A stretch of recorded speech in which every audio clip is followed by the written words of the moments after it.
She packed slowly, not in a rush, not angry, not even emotional, just deliberate. Every folded sweater placed neatly into her suitcase like she was organizing a weekend trip instead of ending a 5-year marriage. I stood in the doorway of our bedroom, arms crossed, watching the performance.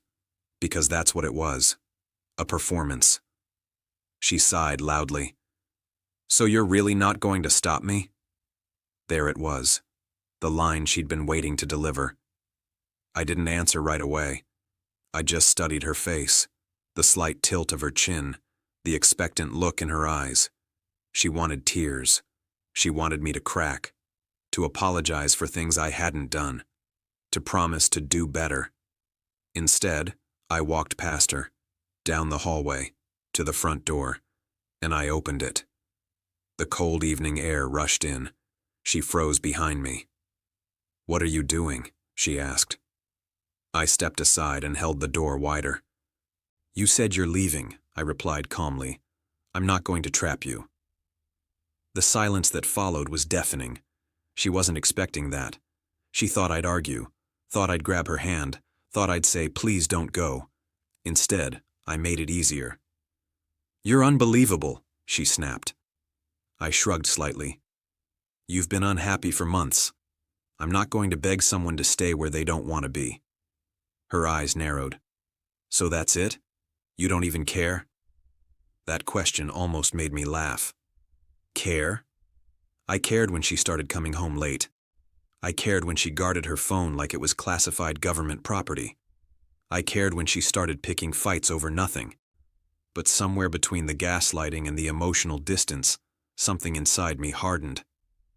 "I care enough not to force it," I said evenly. She zipped her suitcase aggressively. "You're just too proud to admit you need me." I leaned against the open door frame. Needing someone who's already halfway out the door isn't love. It's desperation. That hit. She grabbed the suitcase handle and walked toward me. Every step slower than it should have been. She stopped just inside the doorway, staring at me like she was waiting for the last-minute movie moment. The dramatic confession, the grand gesture, the breakdown. Instead, I stepped back and gave her space to pass. Her jaw tightened.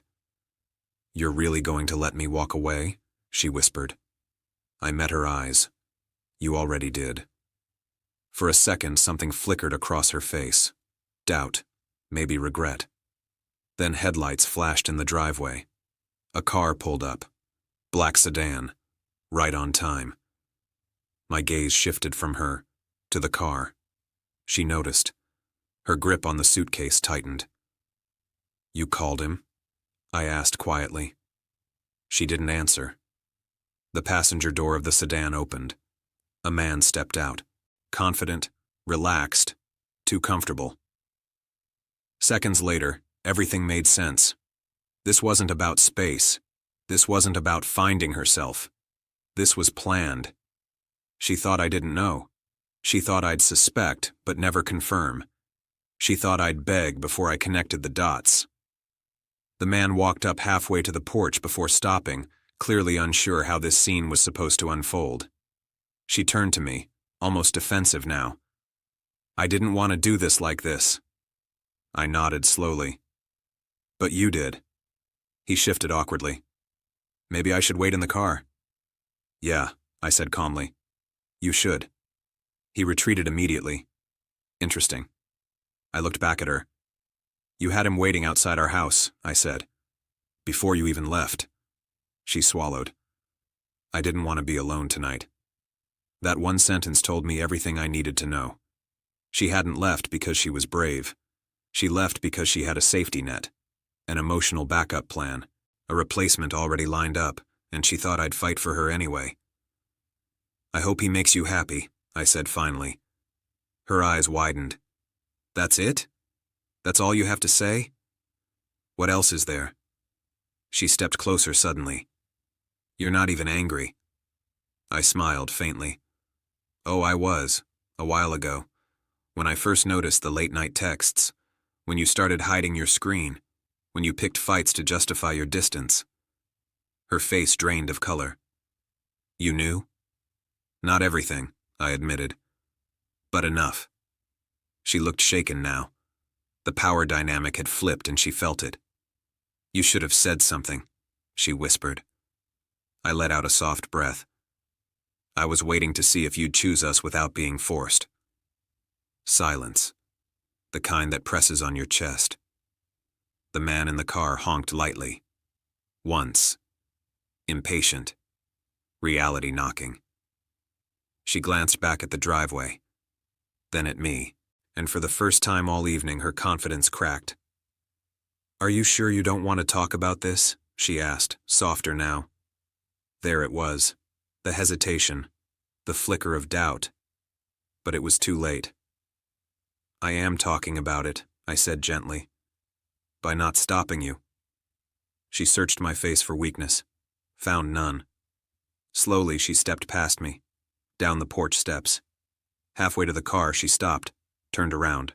I was still standing there, door open, calm, not broken, not begging, just done.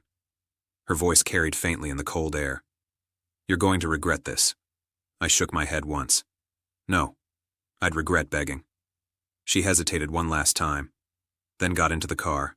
The door shut, the sedan reversed, and just like that, she was gone. I stood there for a few seconds longer, letting the quiet settle in. It didn't feel like loss. It felt like relief. I closed the door slowly, locked it, walked back inside. The house felt different, not empty, clear. Because sometimes the most powerful move isn't fighting for someone who already chose someone else. Sometimes it's holding the door open and letting them prove they were ready to walk out all along.